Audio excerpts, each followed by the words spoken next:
we try and do at BIHR is give human rights information in a way that is understandable, because often you think that this is an issue to do with your human rights, but that's sort of finding out more information that is a bit more difficult. So we've put together this little easy to understand explainer that can be shared with anyone that's interested about the app.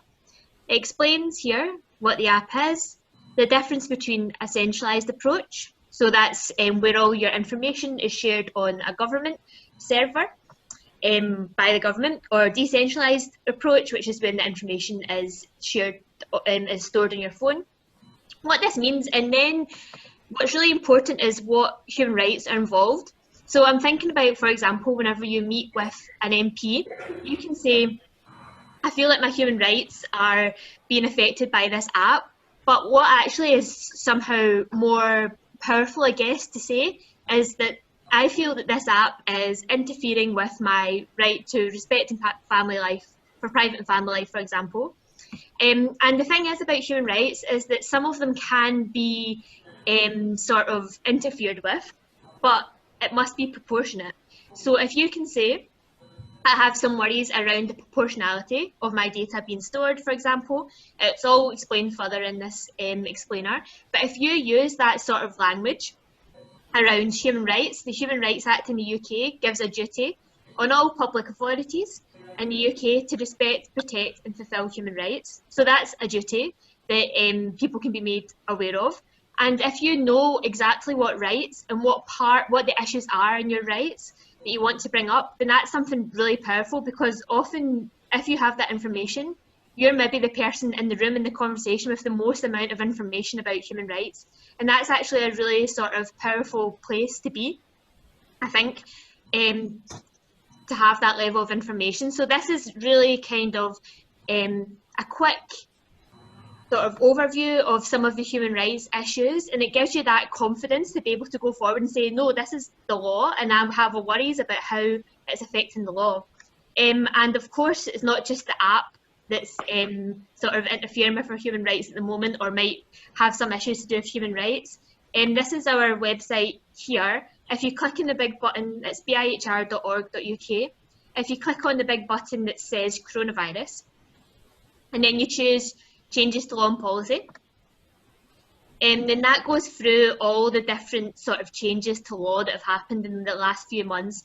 Things about lockdown, things about mental health law changes, stuff like that, and how that impacts your human rights. So I would say anytime you're having those conversations, do that wee bit of research, look into it, what specific rights might be affected and what ways. Is there a way where that situation can be dealt with which is less of an impact on your human rights?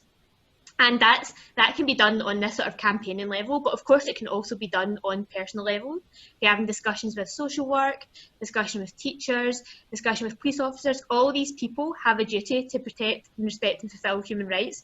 I know that we've been talking about doing a bit more training, so I don't want to give you lots and lots of information just now, but I think what's really important to remember is that human rights are for all of us, and we should all have the confidence to be able to say, these are my human rights, this is the law, I have sort of concerns about the way that this situation is impacting my human rights. And that's something that you can have the confidence to say, because it's not just about what you think or somebody's moral views or something, but it's about the law and legal frameworks, and that's really powerful. Just one quick other thing I wanted to say is that we are in the process of setting up these communities of practice, and that's about continuing these conversations about human rights and discussing them in more depth, and giving you a bit of information about human rights. And then what we're sort of trialling this with, Nikki spoke a bit about different committees, and there's a committee called the Joint Committee on Human Rights, and they're looking into the government's response to coronavirus and how that's impacting people's human rights. And we're trying to gather information and evidence from different people all over the UK, and we're going to combine that, and we're going to put something into the inquiry to show how it's impacting people's human rights in different areas.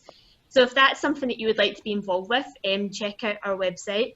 I don't want to take up too much of your time, but my big piece of advice would be learn about the Human Rights Act and learn about the specific rights that each situation might impact, because that gives you a lot of power and a lot of confidence in discussions whenever you can link it back to a law.